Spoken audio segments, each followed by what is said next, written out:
नमस्कार, इस खास बुलेटिन में आपका स्वागत है। मैं हूं रुचि शर्मा। डॉइचे बैंक के संभावित कोलैप्स के डर से ग्लोबल बैंकिंग स्पेस में कंटेजन के डर के बावजूद बिटकॉइन $28,000 के निशान से ऊपर रहने में कामयाब रहा है। बिटकॉइन मार्च में 16% से अधिक बढ़कर हाल ही में $28,010 के स्तर पर दिखाई दिया। वहीं ईथर ने हाल ही में $1780 पर ट्रेड किया। बैंक एनालिस्ट के अनुसार बड़े बैंकों में आमतौर पर रेपो के साथ अन्य काउंटर पार्टी ट्रांजैक्शंस और सिंडिकेटेड लोन्स पर पूल्ड एक्सपोजर्स और अन्य कनेक्शन होते हैं। इस बीच पिछले 24 घंटों में ग्लोबल क्रिप्टोकरेंसी मार्केट कैपिटलाइजेशन 1.72% बढ़कर $1.17 ट्रिलियन हो गई है। इसी अवधि के दौरान ट्रेडिंग वॉल्यूम 4% घटकर $31.48 बिलियन हो गई, जिसमें डीफाई कुल का 9.48% था। स्टेबल कॉइन्स जो टोटल $27.91 बिलियन है, मार्केट का 88.67% हिस्सा है। बिटकॉइन का मार्केट शेयर 0.05% की वृद्धि के साथ बढ़कर 46.35% हो गया है। ब्लॉक्सब्रिज के अनुसार जून में रॉकडेल साइट की ऑपरेशनल कैपेसिटी 386 मेगावाट थी, जिसे 2022 की दूसरी छमाही में बढ़ाकर 562 मेगावाट कर दिया गया, जो 45% की वृद्धि दर्शाता है। एक अन्य डेवलपमेंट में ब्लूमबर्ग की रिपोर्ट के अनुसार न्यूयॉर्क का नैस्डैक स्टॉक एक्सचेंज दूसरी तिमाही के अंत तक एक क्रिप्टो कस्टडी सर्विस शुरू करने की योजना बना रहा है। आवर लैब्स, जो एक high performance Web3 solution provider है, ने ब्लॉकचेन बेस्ड एसेट डिजिटाइजेशन पर विचार किया है। हाल ही में ऑर्गेनाइजेशंस ने लगभग $640 बिलियन जुटाए। इसके अलावा मेजर वेंचर कैपिटल फर्म्स जैसे 16Z और पॉलीचेन कैपिटल ऑर्गेनाइजेशन के एफर्ट्स का समर्थन करते हैं। बता दें कि आवर लैब्स को AWS के साथ सहयोग की घोषणा किए अभी ज्यादा समय नहीं हुआ है। अवलांच ने $5.72 बिलियन मार्केट कैप में लगभग $1.1 बिलियन हासिल किया है। इसे दुनिया के 7वें सबसे बड़े ब्लॉकचेन के रूप में रैंकिंग दी है। आवर लैब्स के L1 ब्लॉकचेन के लॉन्च के साथ 2020 में आवर लैब्स ने प्रस्तावित डिजिटाइजेशन को लागू करना शुरू कर दिया। प्रोजेक्ट का लक्ष्य अफोर्डेबिलिटी और एजिलिटी बनाए रखते हुए वर्सेटाइल ब्लॉकचेन्स और डिसेंट्रलाइज्ड एप्स बनाने में डेवलपर्स की सहायता करना था। डीसो, जो एक डिसेंट्रलाइज्ड सोशल मीडिया ब्लॉकचेन है, ने एक game changing proof of stake system पेश किया है, जो एक नया इंडस्ट्री स्टैंडर्ड स्थापित करता है। ये इनोवेटिव टेक्नोलॉजी पिछले प्रूफ ऑफ स्टेक सिस्टम की सफलताओं में क्रांति लाने और निर्माण करने का वादा करती है, जिससे इसकी नेटिव करेंसी डीसो को डिफ्लेट करते हुए अधिक एनर्जी एफिशिएंसी और सिक्योरिटी प्रदान की जाती है।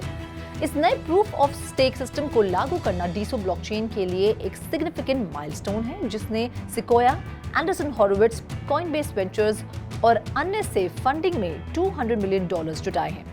डीसो की कटिंग एज सिस्टम पिछले POS सिस्टम के सभी बेहतरीन एलिमेंट्स को जोड़ती है और रिफाइन करती है, जैसे कि टेंडरमिंट, हॉटस्टफ, डीम BFT, इथेरियम, सोलाना, अवलांच और फ्लो। इथेरियम POS सिस्टम की तरह डीसो रेवोल्यूशन POS को अहम सहमति में भाग लेने के लिए नेटवर्क पर डीसो की जमा राशि को लॉक करने के लिए वैलिडेटर्स नोट की आवश्यकता होती है।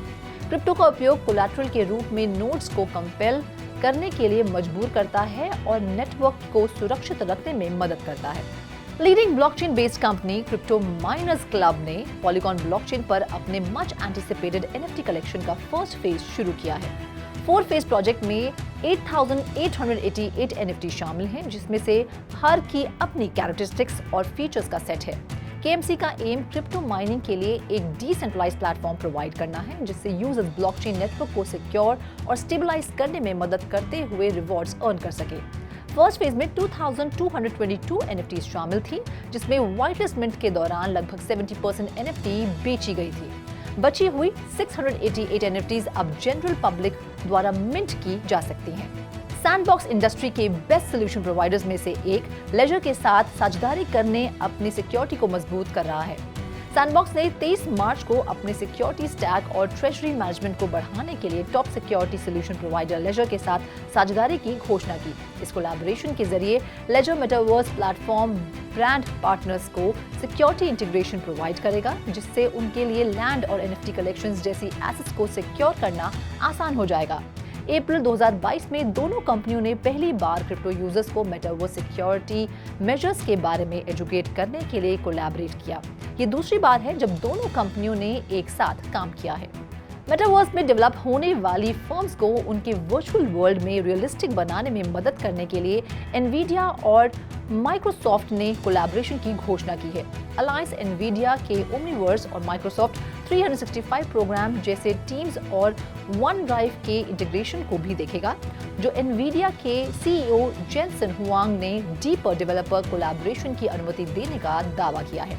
हुआंग ने अपनी स्पीच में संकेत दिया कि माइक्रोसॉफ्ट और एनवीडिया द्वारा डेवलपर्स को प्रदान की जाने वाली सेवाओं के लिए भुगतान किया जाएगा, लेकिन कोई प्राइसिंग डिटेल्स प्रदान नहीं की गई है। घोषणा के बाद से एनवीडिया का स्टॉक ऊपर की ओर रहा। पिछले 5 दिनों में 12% बढ़कर $299.18 पर ट्रेड कर रहा है। माइक्रोसॉफ्ट का स्टॉक भी घोषणा के बाद पिछले 24 घंटों में लगभग 2% की बढ़त के साथ $276 के आसपास ट्रेड कर रहा है। एनिमोका ब्रांड्स ने खुद को NFT, ब्लॉकचेन गेमिंग और मेटावर्स फोकस्ड कंपनीज में एक लीडिंग इन्वेस्टर के रूप में नाम बनाया है। हालांकि मेटावर्स में इसकी रुचि कम होती दिख रही है। हांगकांग बेस्ड ब्लॉकचेन गेमिंग दिग्गज ने अपने मेटावर्स फंड के टारगेट को 20% तक कम कर दिया है। रिपोर्ट के अनुसार कंपनी क्रिप्टो करेंसी सेक्टर में अस्थिरता के जवाब में अपनी पहल को कम कर रही है। रॉयटर्स के अनुसार लेटेस्ट कट टारगेट को घटाकर $800 मिलियन कर दिया है, जो इनिशियल फिगर से 60% कम है। 24 मार्च को मॉर्गन स्टैनली ने खुलासा किया कि फरवरी में एक्सचेंजेस पर ट्रेड किए गए ज्यादातर बिटकॉइन सिर्फ एक एक्सचेंज पर थे। बिटकॉइन की रीसेंट रैली पर एक रिसर्च नोट में एमएस एनालिस्ट ने कहा कि फरवरी में एक्सचेंजेस पर ट्रेड किए गए बीटीसी का 81% बाइनेंस पर ट्रेड किया गया था।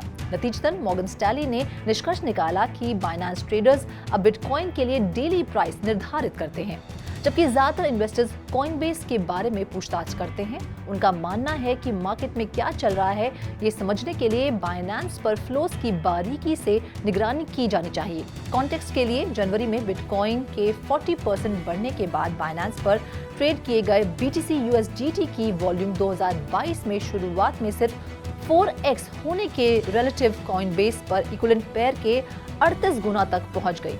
जापानीज टेक्नोलॉजी जायंट फुजित्सु ने यूनाइटेड स्टेट्स पेटेंट और ट्रेडमार्क ऑफिस के साथ एक ट्रेडमार्क एप्लीकेशन फाइल किया, जिसमें दूसरे क्रिप्टो और नॉन क्रिप्टो फाइनेंशियल फैसिलिटीज के बीच क्रिप्टो करेंसी ब्रोकरेज सर्विसेज की पेशकश करने के अपने इरादे का खुलासा किया। 16 मार्च को फाइल्ड ऑफिशियल डॉक्यूमेंट के मुताबिक फुजित्सु के ट्रेडमार्क एप्लीकेशन में एक नया मार्क रजिस्टर करने का प्रयास किया गया है, जिसमें जे और आई पर साइड में एस शेप्ड स्वर्ल के साथ स्टाइलाइज्ड वर्ड फुजित्सु शामिल है। ब्रांडिंग फाइनेंशियल सर्विसेज प्रदान करने के लिए समर्पित है, जैसे कि deposits, financing loans, financial management और क्रिप्टो एसेट एक्सचेंज एक्सेप्ट करना। डिजिटल करेंसी एक्सचेंज बिट्सलाटो, जिसे इस साल की शुरुआत में यूरोपियन अथॉरिटीज द्वारा सीज कर लिया गया था, जिसने यूजर्स के लिए विड्रॉल्स को फिर से खोल दिया है। हांगकांग बेस्ड एक्सचेंज जिसने रशियन डार्क वेब मार्केट्स और स्कैम से संबंध बनाए हैं, जिसने घोषणा की कि यूजर्स अब बीटीसी में अपने फंड्स का 50% विड्रॉ कर सकते हैं। जनवरी में बिट्सलाटो के फाउंडर्स में से 2 एनाटोली लेगोडिमोव और एंटोन शुकरेंको को उनकी टीम के 4 दूसरे मेंबर्स के साथ गिरफ्तार किया गया था, जबकि शुकरेंको को रशिया में हिरासत में लिया गया था और बाद में रिहा कर दिया गया था। लेकोडिमोव मायामी में गिरफ्तारी के बाद से यूनाइटेड स्टेट्स में हिरासत में है। यूरोपोल ने बाद में एक्सचेंज में $19 मिलियन सीज किए। कार्रवाई और जब्ती के बावजूद बिट्सलाटो ने घोषणा की कि यूजर्स बीटीसी में अपने फंड्स का 50% विड्रॉ कर सकते हैं, जबकि विड्रॉल्स को रोकते समय दूसरे डिजिटल एसेट रखता था। एक्सचेंज ने कई वॉलेट्स को बनाए रखने से जुड़ी कॉस्ट को कम करने के लिए उन्हें बीटीसी में कन्वर्ट कर दिया। इस खास बुलेटिन में फिलहाल इतना ही। आप देखते रहिए 3.2 TV.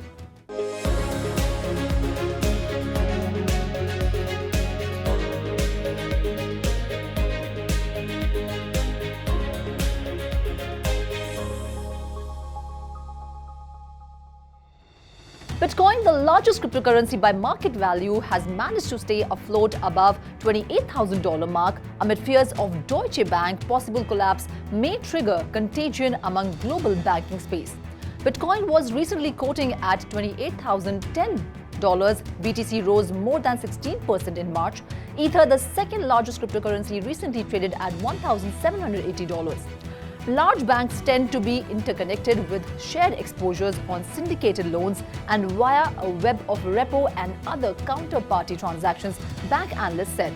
The global cryptocurrency market capitalization has increased by 1.72% to $1.17 trillion in the past 24 hours.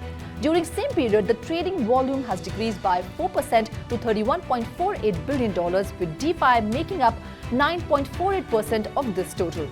Meanwhile, stablecoins account for 88.67% of the market volume, amounting to $27.91 billion. Bitcoin dominance has risen by 0.05% to 46.35%. Meanwhile, crypto investors continue to weigh recent regulatory enforcement issues, including a Securities and Exchange Commission warning to Coinbase. Interestingly, Bitdeer, the crypto mining company, has disclosed about significantly expanding capacity of its mining site in Texas, the hub of Bitcoin mining, as per Statista. According to Bloxbridge, the operational capacity of the Rockdale site was 386 megawatts in June, which was boosted to 562 megawatts by H2 2022, representing an increase of 45%. In another development, as per the Bloomberg report, New York's Nasdaq Stock Exchange is planning to launch a crypto custody service by the end of the second quarter.